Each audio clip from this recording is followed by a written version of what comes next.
I think a lot of times when entertainers express why they do what they do and the services that they provide for their audience, they normally tend to say something that sounds like, well, I, I just want to be a distraction. If I can provide some distraction from the everyday life and the things that people go through, then that really makes me feel fulfilled. And that's a great reason to do what you do. But sometimes I think that even the language that we tend to use is a bit harmful for the people that we provide entertainment for.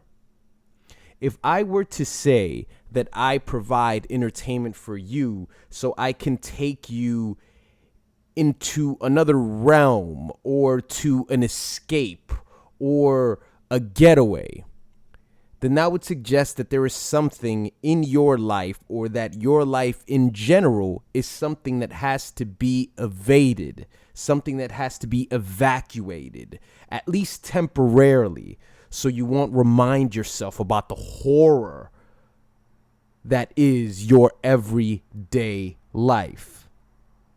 The language that we use to describe our lives is very important. And I'm a person that I pay very close attention to the things that people say and how they word things. And not that it's with intent of harm, but it's just a natural psychological process that we go through. Like, people say things like, reacting to a situation, they said, well, if she does this, then, I know I'm going to get angry.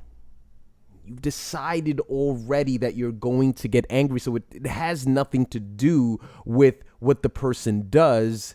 It's a self-fulfilling prophecy. You've already figured out that you're going to be upset. You've already written the story. It's already been laid out. So I don't provide entertainment as an escape. I would like to think that I provide entertainment because I would like to add to your life, which is already abundant in energy. It's already abundant in happiness.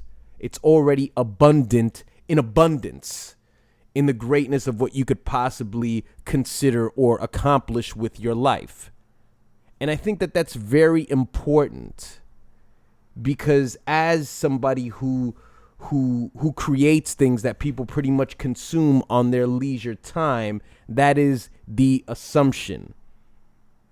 That is the perceived notion that I am doing something that is clearing you of all anxiety and all worry. And not to say that this will determine that this is how you view your life, but it's one of those little things that contribute to the overall depression that somebody can carry out in their everyday life. It's something to think about. But as I said, it's common. It's something that you've all heard for years and years. And it goes back to the notion of struggle. It goes back to the notion of suffering. It goes back to, say, for example, what DMX described at the beginning of Slipping when he said, to live is to suffer. And, I'm not really sure what he said after that. And to live is to find meaning in the suffering or something like that. But you got to pay very close attention to that. Because what he's saying is to fucking live is to suffer. That's not a very healthy way at looking at life. It's not a healthy way to look at my everyday life as, if I'm not really feeling pain, then I'm not progressing. In order to feel good in life, you have to sort of feel like you're moving towards something, like you're building up to a certain moment. There's a crescendo that's coming. There's a climax that's up ahead. And if you sort of say, well, to live is to suffer, well, that is to say that if I feel good, then I'm not really living. I'm not really forcing myself. I'm not really forcing myself to grow. But what is living other than enjoyment? What is living other than, just trying to manifest